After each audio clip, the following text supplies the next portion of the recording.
ஓம் சாந்தி 1-2-2025 காலை முரளியின் சாரம். பாபா சொல்கிறார், இனிமையான குழந்தைகளே, ஆத்மாக்களாகிய உங்களுடைய சுயதர்மம் அமைதியாகும். உங்களுடைய தேசம் சாந்தி தாமம் ஆகும். ஆத்மாக்களாகிய நீங்கள் சாந்த சொரூபமானவர் ஆவீர்கள். அதனால் நீங்கள் அமைதியை யாசிக்க முடியாது. ஆத்மாக்களின் சுயதர்மம் அமைதி, ஆத்மாக்களின் தேசம் சாந்தி தாமம், ஆத்மாவே சாந்த சுரூபமானது என்பதால் நீங்கள் அமைதியை வேறெங்கும் யாசிக்க முடியாது. கேள்வி: உங்களுடைய யோக பலம் எத்தகைய அதிசயத்தை செய்கிறது? பதில்: யோக பலத்தின் மூலம் நீங்கள் முழு உலகையும் தூய்மையாக ஆக்குகிறீர்கள். நீங்கள் மிக குறைந்த குழந்தைகள் யோக பலத்தின் மூலம் இந்த முழு மலையையும் அகற்றிவிட்டு தங்க மலை போன்ற உலகத்தை ஸ்தாபனை செய்கிறீர்கள். 5 தத்துவங்களும் சத்தோ பிரதானமாக ஆகிவிடுகின்றன. நல்ல பழங்களை கொடுக்கும் சத்தோ பிரதானமான தத்துவங்களின் மூலம் கிடைக்கின்ற இந்த உடல் கூட சத்தோ பிரதானமாக, அதாவது முழு தூய்மையாக இருக்கும். அங்கிருக்கும் பழங்கள் பெரியதாகவும் மிக மிக சுவையானதாகவும் இருக்கும். ஓம் சாந்தி. எப்பொழுது ஓம் சாந்தி என்று கூறப்படுகிறதோ அப்பொழுது மிகுந்த குஷி ஏற்பட வேண்டும். ஏனென்றால் உண்மையில் ஆத்மாவானது சாந்த சொரூபமானது. அதன் சுய தர்மமே அமைதியாகும். இதை பற்றித்தான் சந்நியாசிகளும் அமைதி என்ற மாலை உங்களது கழுத்தில் இருக்கிறது என்று கூறுகிறார்கள். அமைதியை எங்கே வெளியில் தேடுகிறீர்கள்? ஆத்மா இயற்கையாகவே சாந்த சொரூபமானதாகும். இந்த சரீரத்தில் வந்து அது நடிப்பை நடிக்க வேண்டியிருக்கிறது. ஆத்மா எப்பொழுதும் சாந்தமாக இருந்தால் பிறகு காரியங்களை எப்படி செய்யும்? காரியங்களை செய்தே ஆக வேண்டும். ஆம், சாந்தி தாமத்தில் ஆத்மாக்கள் சாந்தியாக இருக்கும். அங்கு சரீரம் கிடையாது. ஆனால் இதை எந்த சந்நியாசி போன்றவர்களும் புரிந்து கொள்வதில்லை. நான் ஆத்மா சாந்தி தாமத்தில் வசிக்கக்கூடியவன். குழந்தைகளுக்கு புரிய வைக்கப்பட்டுள்ளது, சாந்தி தாமம் நமது தேசம் ஆகும். பிறகு நாம் சுகதாமம் என்ற ஸ்வர்க்கத்திற்கு இறங்கி வந்து நடிப்பை நடிக்கின்றோம். பிறகு ராவண ராஜ்யத்தில் துக்கம் ஏற்படுகிறது. இது 84 பிறவிகளின் கதையாகும். பகவானின் மகா வாக்கியம் அர்ஜுனனுக்காக உள்ளதல்லவா? நீ உன்னுடைய ஜென்மங்களை பற்றி அறியவில்லை. ஒருவரை பற்றி மட்டும் ஏன் கூறுகின்றார்? ஏனென்றால் ஒருவருக்குத்தான் உத்தரவாதம் கொடுக்கலாம். இந்த ராதை கிருஷ்ணருக்கு உத்தரவாதம் இருக்கிறதல்லவா? ஆக இவர்களுக்குத்தான் தந்தை கூறுகின்றார். இதை தந்தையும் அறிவார், குழந்தைகளும் அறிவீர்கள். அனைத்து குழந்தைகளும் 84 பிறவிகள் எடுக்கக்கூடியவர்கள் அல்ல. சிலர் இடையிலே வருவார்கள், சிலர் கடைசியிலே வருவார்கள். இவருடையதோ நிச்சயிக்கப்பட்ட பாகமாகும். ஆக இவர் அர்ஜுனன் ஆகிவிடுகிறார் அல்லவா? ரதத்தில் அமர்ந்திருக்கிறார் அல்லவா? நாம் எவ்வாறு பிறப்பெடுப்போம் என்பதை குழந்தைகளும் தானே புரிந்து கொள்ள முடியும். சேவையே செய்யவில்லை என்றால் சத்யுகம் என்ற புதிய உலகத்தில் முதலில் நீங்கள் எப்படி வருவீர்கள்? இவர்களுக்கு அதிர்ஷ்டம் எங்கே இருக்கிறது? கடைசியில் பிறப்பு எடுக்கிறவர்களுக்கு பழைய வீடாக ஆகிக்கொண்டே போகும் அல்லவா? நான் இவருக்காக கூறுகின்றேன். அவருடையது நிச்சயமானது என்று நீங்களும் சொல்லுகிறீர்கள். மம்மா மற்றும் பாபா 84 பிறவிகள் எடுக்கின்றனர் என்பதை நீங்களும் புரிந்து கொள்ள முடியும்.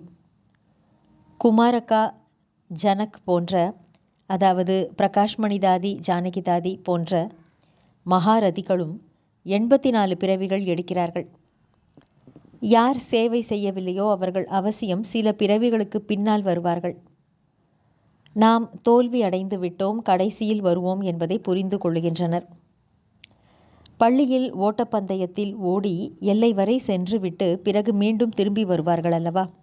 அனைவரும் ஒன்று போல இருக்க முடியாது. போட்டியில் சிறிதளவு 1/4 இன்ச் வித்தியாசம் ஏற்பட்டு விடும் பொழுது முன்னேறி விடுகிறார்கள். இதுவும் குதிரை பந்தயம் போல் ஆகும். அஸ்வம் என்றால் குதிரை ஆகும். ரதமும் குதிரை என்று கூறப்படுகிறது. மற்றபடி பிரஜாபிதா தட்சன் யாகம் வளர்த்தார், அதில் குதிரைகளை அர்ப்பணித்தார் என்று கூறுவது போன்ற விஷயம் ஏதும் இல்லை. பிரஜாபிதா தட்சனும் கிடையாது. எந்த யஜ்யத்தையும் அவர் படைக்கவும் இல்லை. புத்தகங்களில் பக்தி மார்க்கத்தின் எவ்வளவு கட்டுக்கதைகள் இருக்கின்றன. அதன் பெயரே கதை ஆகும்.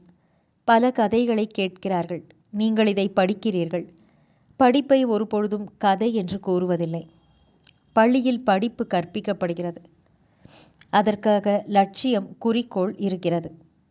நமக்கு இந்த படிப்பின் மூலம் இந்த வேலை கிடைக்கும் என்று ஏதாவது கிடைக்கவே செய்கிறது. இப்பொழுது குழந்தைகளாகிய நீங்கள் அதிகமாக ஆத்ம அபிமானிகளாக ஆக வேண்டும். இதுதான் உழைப்பு. தந்தையை நினைவு செய்வதன் மூலம்தான் விகர்மங்கள் விநாசமாகும். குறிப்பாக நினைவு செய்ய வேண்டியுள்ளது. நல்லது. தாரணைக்கான முக்கியமான சாரம். 1. ஈஸ்வரிய சேவை செய்து தனது வாழ்க்கையை 21 பிறவிகளுக்கு வைரம் போல் ஆக்கிக்கொள்ள வேண்டும். தாய், தந்தை மற்றும் பாபாவிற்கு நெருக்கமாக இருக்கும் மூத்த சகோதர சகோதரிகளை மட்டுமே பின்பற்ற வேண்டும். 2. கர்மாத்தீத நிலை அடைவதற்காக தேகம் உட்பட அனைத்தையும் மறக்க வேண்டும். தனது நினைவை ஆடாத அசையாததாக, அதாவது நிலையானதாக ஆக்கிக்கொள்ள வேண்டும். தேவதைகளைப் போல பேராசை அற்றவர்களாக, பற்றற்றவர்களாக, விகாரம் அற்றவர்களாக ஆக வேண்டும். வரதானம். துடித்து கொண்டிருக்கும் ஆத்மாக்களுக்கு ஒரு வினாடியில் கதி மற்றும் சத்கதி கொடுக்கக்கூடிய மாஸ்டர் வள்ளல் ஆகுக. விளக்கம். எவ்வாறு யாருக்கும் எந்த கஷ்டமும் ஏற்பட்டு விடக்கூடாது என்று ஸ்தூலமான சீசனுக்காக நீங்கள் ஏற்பாடு செய்கிறீர்களோ, சேவாதாரிகள் பொருட்கள் ஆகிய அனைத்தையும் தயார் செய்கிறீர்களோ, அதுபோலவே இப்போது அனைத்து ஆத்மாக்களுக்கும் கதி மற்றும் சத்கதியை கொடுப்பதற்கான இறுதி சீசன் வரப்போகிறது. துடித்து கொண்டிருக்கும் ஆத்மாக்கள் வரிசையில் நிற்பதற்கான கஷ்டத்தை அவர்களுக்கு கொடுக்கக்கூடாது. வரவேண்டும் மற்றும் பெற்றுக்கொண்டு செல்ல வேண்டும். இதற்காக நீங்கள் எவர் ரெடி ஆகுங்கள். சதா தயாரானவர் ஆகுங்கள். புருஷார்த்தியாக வாழ்வதை விட மேலாக இப்பொழுது வள்ளல் தன்மையின் ஸ்திதியில் இருங்கள். ஒவ்வொரு எண்ணம் மற்றும் ஒவ்வொரு வினாடியில் மாஸ்டர் வள்ளலாக நடந்து கொள்ளுங்கள். ஸ்லோகன். இறைவனாகிய தலைவனை தனது புத்தியில் நிறைத்து வைத்து கொண்டீர்கள் என்றால் அனைத்து பிராப்திகளும் உள்ளேன் ஐயா என்று உங்களிடம் வந்து சேர்ந்துவிடும். நல்லது. இனிமையிலும் இனிமையான, வெகு காலம் கழித்து காணாமல் போய் மீண்டும் தேடி கண்டெடுக்கப்பட்டுள்ள செல்லமான குழந்தைகளுக்கு தாயும் தந்தையுமான பாப்தாதாவின் அன்பான நினைவுகள் மற்றும் காலை வணக்கம். ஆன்மீக குழந்தைகளுக்கு ஆன்மீக தந்தையின் நமஸ்காரம். ஆன்மீக தந்தைக்கு ஆன்மீக குழந்தைகளின் நமஸ்காரம். அவ்யக்த சமிக்ஞை. ஏகாந்த பிரியர் ஆகுங்கள். ஒற்றுமை மற்றும் ஒருமுகப்பட்ட நிலையை தனதாக்கிக் கொள்ளுங்கள். ஒற்றுமையுடன் கூடவே ஏகாந்த பிரியராக ஆக வேண்டும். யாருடைய புத்தியின் தொடர்பு அநேக தரப்பில் இருந்து விடுபட்டு இருக்குமோ அவர்கள்தான் ஏகாந்த பிரியராக இருப்பார்கள் மற்றும் ஒருவருக்கு பிரியமானவர்களாகவும் ஆவார்கள். ஒருவருக்கு பிரியமானவராக இருக்கின்ற காரணத்தினால் ஒருவருடைய நினைவில் அவர்களால் இருக்க முடியும். ஏகாந்த பிரியர் என்றால் ஒருவரை தவிர வேறெவருமே இல்லை.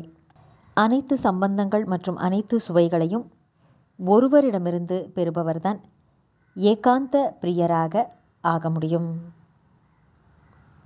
நல்லது. ஓம் சாந்தி.